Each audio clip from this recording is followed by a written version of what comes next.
السلام علیکم، کیسے ہیں آپ سب؟ سفر نامہ میں ایک نئی ویڈیو کے ساتھ آپ کا سواگت ہے۔ آج ہم بات کریں گے افغانستان کے سفر کے بارے میں کہ وہاں کے طالبان کے دور اقتدار کے بعد فیملیز کے لیے اور خاص طور پہ خواتین کے لیے وہاں پر سفر کرنا کیسا ہے، کیا ان کے لیے کچھ ریسٹرکشنز ہیں یا وہ آزادانہ سفر کر سکتی ہیں، اور خاص طور پہ فارنرز کے لیے وہاں کا سفر کرنا ان دنوں میں کیسا رہے گا۔ جس وقت یہ ویڈیو بن رہی ہے اس وقت طالبان کو افغانستان کا اقتدار سنبھالے ہوئے تقریباً 1 سال اور 1-2 ماہ سے زائد کا وقت بیت چکا ہے۔ 1 سال 1 ماہ یعنی 13 ماہ کا وقت بیت چکا ہے۔ تو اس سب طالبان کے افغانستان آنے سے پہلے تو ہمیں افغانستان جانے کا اتفاق نہیں ہوا، طالبان کے آنے کے بعد ہی ہم نے سفر کیا تھا۔ تو ہم پاکستانی ہیں، پاکستانی نیشنل ہیں الحمدللہ، ہمارے آباء و اجداد سب یہیں کے ہیں۔ تو ہم نے فیملی نے ہم سے مراد ہماری فیملی میں 2 ہم میاں بیوی اور 4 بچے مراد ہیں۔ ہم نے سوچا کہ کیوں نہ افغانستان کا سفر کیا جائے، ایک تو یہ بہت چیپ رہتا، بجٹ فرینڈلی تھا، اور دوسرا بارڈر کراسنگ ہو سکتی تھی تو ہماری ٹکٹ وغیرہ یعنی پلین ٹکٹ وغیرہ کے ایکسپنسز بھی ہمارے بچ جاتے، تو ہم بجٹ ٹریول کرنا چاہتے تھے، اس لیے ہم نے افغانستان کا سوچا۔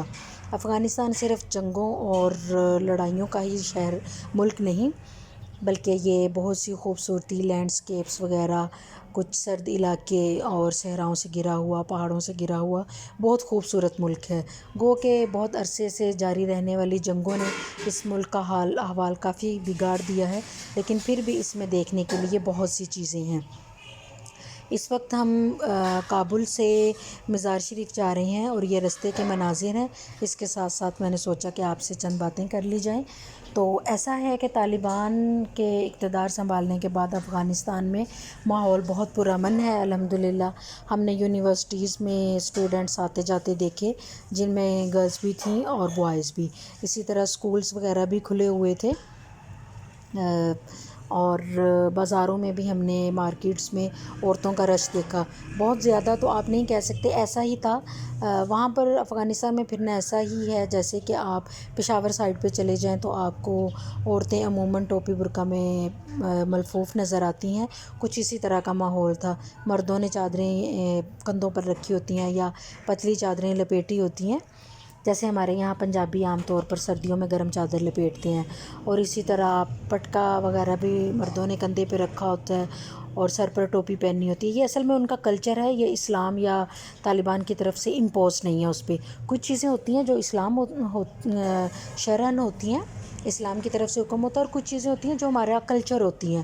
تو وہ کلچر جو ہوتا ہے نا وہ آپ کا نسل در نسل چلتا ہے، تو کلچر کسی کے آنے سے یا جانے سے اس کو کوئی فرق نہیں پڑتا، یا کم از کم طالبان کے آنے سے ان کے کلچر میں کوئی نمایاں تبدیلی نہیں آئی۔ اسی طرح امریکہ کے آنے سے بھی ان کے کلچر میں کوئی تبدیلی نہیں آئی تھی، ان کی رسومات یا ان کا پہننا اوڑھنا اس میں کوئی خاص تبدیلی نوٹ نہیں کی گئی۔ تو عورتیں ٹوپی برقع پہنتی ہیں، یا جو عورتیں ٹوپی برقع نہیں پہنتی ان کو ہم نے دیکھا کہ وہ سر پر جس طرح ایران میں مطلب عورتیں سر ڈھانپتی ہیں، اس طرح سر ڈھانپے ہوئے تھے۔ میک اپ سے بھی عورتیں دیکھی ہم نے جنہوں نے میک اپ کیا ہوا تھا اور وہ بازار وغیرہ میں پھر رہی تھیں۔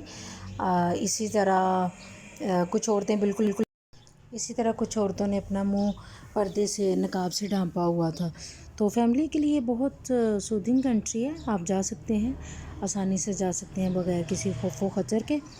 تو ویڈیو ہو رہی ہے لمبی، اس وقت ہم ایک گاؤں کے قریب سے گزر رہے ہیں، یہ دور تک آپ دیکھیں لینڈسکیپ کتنا زبردست ہے۔ تو انشاءاللہ ملتے ہیں نئی ویڈیو میں۔ دوسرا یہ کہ آپ کو اندازہ ہو گیا ہوگا ساتھیوں کہ چینل نیا ہے، تو پلیز آپ سپورٹ کیجئے، سبسکرائب کر کے، شیئر کر کے اپنے فرینڈس کے ساتھ، لائک اور کمنٹ کر کے۔